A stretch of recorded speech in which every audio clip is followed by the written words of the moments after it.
Porque a gente vai continuar falando de alimentação com a nossa nutri, a Priscila. Tudo bem, Pri? Tudo bem, e você? Seja bem-vinda de novo.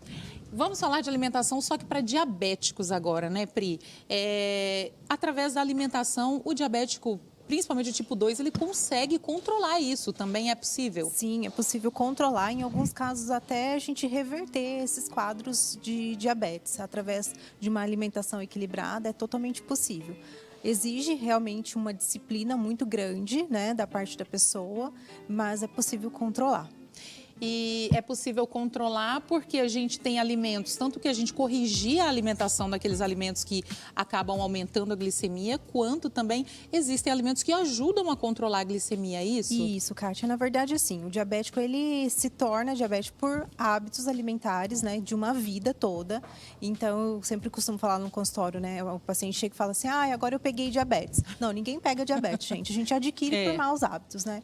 Então, os alimentos que podem auxiliar você que já está com uma glicemia alterada, são os alimentos ricos em fibras. Então, a gente sempre escuta falar, come a salada antes, né, de você começar a fazer sua refeição, porque a salada é rica em fibra. Então tem lógica isso de a gente comer a salada antes? Porque a fibra, ela vai te dar saciedade e vai ajudar a reduzir o índice daqueles alimentos com maior índice de açúcar. Então, se você começa lá comendo a saladinha e depois vai para o arroz e feijão, o arroz, na verdade, né, que tem um alto teor de conversão, então a gente consegue reduzir esses níveis. Uma dica bem legal também, que é o que eu sempre oriento os pacientes, tem pacientes que têm muita dificuldade de comer salada. Priscila, eu não gosto de salada, não vai, eu pego tipo uma folhinha de alface ali e não dou conta. Então, uma dica bacana é começar pela proteína, começar pela carne. Então, a carne, ele tem essa questão, não tem fibras, mas a carne, por ela ser rica em gordura e ter, né, um alto poder de proteína mesmo, ela também não vai deixar fazer picos de açúcar ao você consumir depois o arroz, o feijão e os demais alimentos. E a carne, ela dá uma sensação de saciedade também, né? Isso. Então, a gente ingerindo a carne, às vezes a gente nem come tanto carboidrato ali. Exatamente. Então, essa é a ideia. Quando a gente consegue comer a salada primeiro, a salada ela é uma fibra de rápida absorção, né? Uma fibra que você vai comer e daqui a pouco a pessoa fala assim, nossa, eu já comecei a sentir uma fominha. A carne não. A carne, ela tem uma demora um pouco maior. Então, a pessoa se sente mais cheia, ela vai ficar mais satisfeita por mais tempo e isso ajuda a controlar a glicemia ao longo do dia também. Então, um dos alimentos que a gente mais orienta os pacientes a iniciarem o dia é comendo uma proteína. Por isso que a gente enfatiza tanto o ovinho lá de manhã, um ovo, um bacon, um alimento... O bacon, até o bacon é legal? Vai bem de manhã ali? Vai. Então, para aqueles pacientes diabéticos, pacientes que já estão com a glicemia alterada, fazendo uma alimentação que a gente chama de cetogênica, né? Ou um estilo low carb, vai ser bem bacana para a gente controlar esses índices. Então, uma alimentação mais proteica. E qual que é o nosso hábito do dia hoje, Kátia? A gente começa o dia comendo aquele pãozinho, que é uma delícia. Sim. Mas, para quem tem carregado diabetes... de carboidrato. Exatamente. Também. Então, para quem já tem uma tendência, para quem já está aí com uma insulina aumentada, não é interessante a gente começar o seu primeiro horário do dia consumindo uma carga de alto índice glicêmico. E existem também, Nutri, os alimentos que colaboram, que ajudam a controlar a glicemia. Você consegue passar para a gente, por exemplo, o abacate, né? Eu lembro que o abacate acho que é um dos melhores, por conta da fonte né? de gordura. Então, quando a gente pensa na carne, a gente vai pensar nos alimentos mais gordurosos. Então, o abacate entra, o coco também entra. Boa. Maçã também é um alimento bacana para a gente conseguir colocar dentro do nosso dia a dia, que é mais fácil. Pera também é legal. E um que eu sempre falo, tenta evitar, é a banana. Porque a banana tem um índice de carboidrato maior. A banana eu vi. E aí, assim, o que eu falo para os pacientes? Gente, como são alimentos muito comuns do nosso dia a dia, o que a gente tem de fruta em casa? Banana e maçã. É as básicas, né? Sim. Então, quando você for consumir, coloca uma fibra junto. Então, fica fácil da gente entender, poxa, Priscila, eu posso consumir, então, todas as frutas? Posso, desde que essas frutas que têm um teor um pouco maior de açúcar, eu consumo ela junto com uma fibra ou junto com um tipo de gordura. Então, um exemplo, uma banana junto com uma colher de sopa de farinha de linhaça, por exemplo. Não é que não pode. Não é que não pode. É só saber, porque tem gente que gosta tanto de uma... Eu, por exemplo, adoro banana. É o comum, né, Então, Kátia? é um jeito... e é uma fruta... acessível Isso. também, não é, Nutri? Sim. Você vai no mercado, você chega, você compra, é barata, é fácil. Então, não é que ela é tão vilã assim. É possível É possível ingerir. desde que a gente faça a combinação correta. Então, por exemplo, uma melancia. Melancia tem um alto teor de açúcar. Então, não é que o diabético ou essa pessoa que está aí sofrendo já com índice de açúcar alto não possa. É só ele conseguir fazer as combinações corretas. Então, se eu for comer uma fruta que tem mais açúcar, eu caso com uma farinha de linhaça, uma semente de chia, castanha do Pará. Então, eu sempre vou associar esse combo, fibra e gordura, para que a gente consiga reduzir o nível de açúcar do próprio alimento.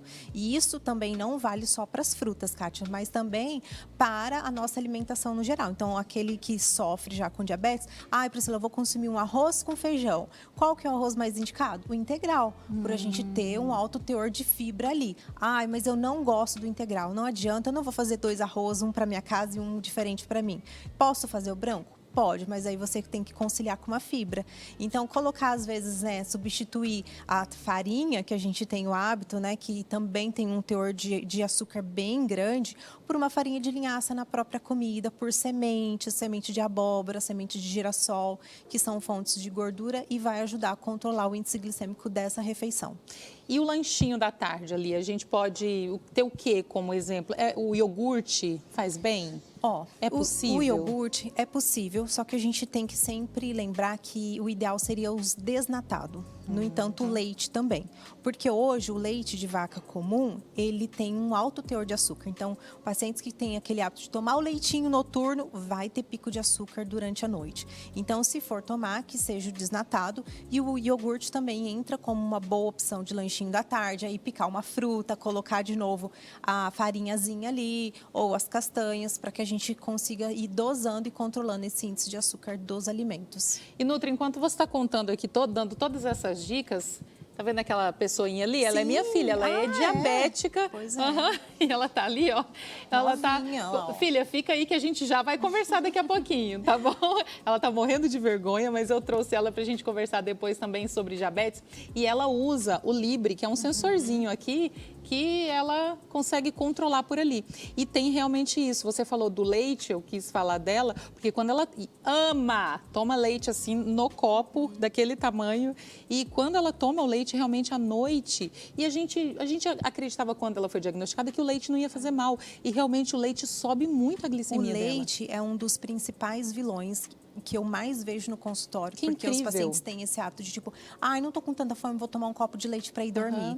E aí, à noite, tem esses picos. Então, quando a gente tem pacientes que falam, olha, se for possível retirar o leite, principalmente desse horário noturno, tá vendo, a né? dica, né? Pega a dica já. Bezerrinha. É importante. Priscila, então, que horário que seria interessante eu tomar o leite? Talvez nesse período do meio da tarde, onde a gente já não tem tantos picos mais acontecendo, porque a gente já fez refeições ao longo do dia. Então, vamos pensar que a primeira refeição do dia não pode ser uma refeição com alto teor de açúcar e nem a última, porque você vai passar um período longo dormindo. Sim. Então, você pode ter picos de insulina ali e alguns desses picos a gente pode ter até o paciente ser levado a óbito. Então, é bem importante a gente se atentar nesse alimento, o último alimento do dia. Olha, a gente recebeu uma pergunta, Nutri, que não tem muito a ver aqui com o nosso assunto, mas vamos ver se você consegue ajudar.